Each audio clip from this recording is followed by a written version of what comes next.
الحمدللہ الحمدللہ والسلام علی رسول اللہ اما بعد۔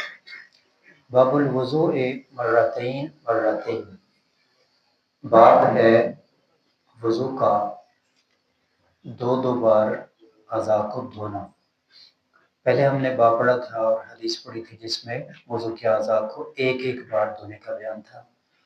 اور اس حدیث میں وضو کے اعضاء کو دو دو بار دھونے کا بیان ہے۔ قال حدثنا حسین بن عیسیٰ قال حدثنا یونس بن محمد قال حدثنا فلیح بن سلیمان عن عبد الله بن ابي بکر بن عمرو بن حزم عن عباد بن تمیم عن عبد الله بن زید، سیدنا عبداللہ بن زید رضی اللہ عنہ سے روایت ہے ان نبی کہ بے شک نبی کریم صلی اللہ علیہ وسلم نے توضأ وضو کیا، مرتین مرتین دو دو بار۔ تو پہلے حدیث میں بیان ہوا ایک ایک بار وضو کے اعضاء کو دھونا، اور اس میں بیان ہوا وضو کے اعضاء کو دو دو بار دھونا، اور آگے روایت آئے گی جس میں آئے گا تین تین بار دھونا۔ تو جب ایک مسئلہ دو طرح ثابت ہو، ایک کام کو کرنا دو طرح ثابت ہو، تین طرح ثابت ہو، چار طرح ثابت ہو، تو جیسے چاہو کر لو، لیکن اگر ایک کام کو کرنے کا ایک ہی طریقہ ہو تو پھر اس کو صرف ایک طرح ہی کیا جائے۔ بعض کہتے ہیں ہاتھ ادھر باندھ لو چھوڑ دو، اگر یہ احادیث سے ثابت ہو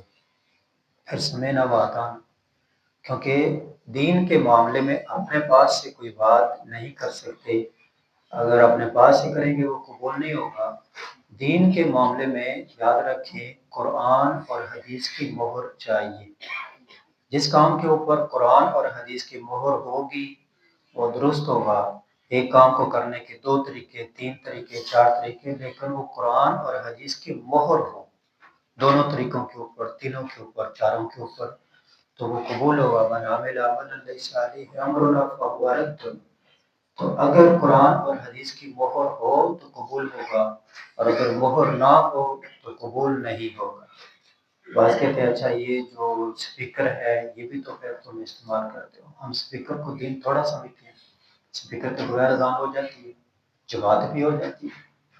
ہاں مغرب کی نماز کی تین رکھتے ہیں، اگر کوئی چار پڑھے گا، عیدیں دو ہیں، اگر کوئی تین کرے چار کرے، تین کے اوپر چار کے اوپر مہر نہیں، مغرب کے رکھتے تین ہیں، کوئی چار پڑھے، سجدے دو ہیں، کوئی تین کرے، تین کے اوپر مہر نہیں، تو جس کام کے اوپر مہر نہ ہو وہ قبول نہیں بلکہ وہ گمراہی ہوتی ہے۔ کل بدعۃ ضلالہ وکل ضلالۃ فی النار، اور ایک کام کو اگر دو تین چار طریقے حدیث سے ثابت ہوں، اس بات کو اچھی طرح نوٹ کر لیں، وہ سارے طریقے ہی جائز ہوں گے جس کے اوپر مہر ہوگی۔ اللہ کریم سے دعا ہے کہ اللہ کریم ہمیں دین کو کما حق کو سمجھنے اور اس پر عمل کرنے کی توفیق عطا فرمائے۔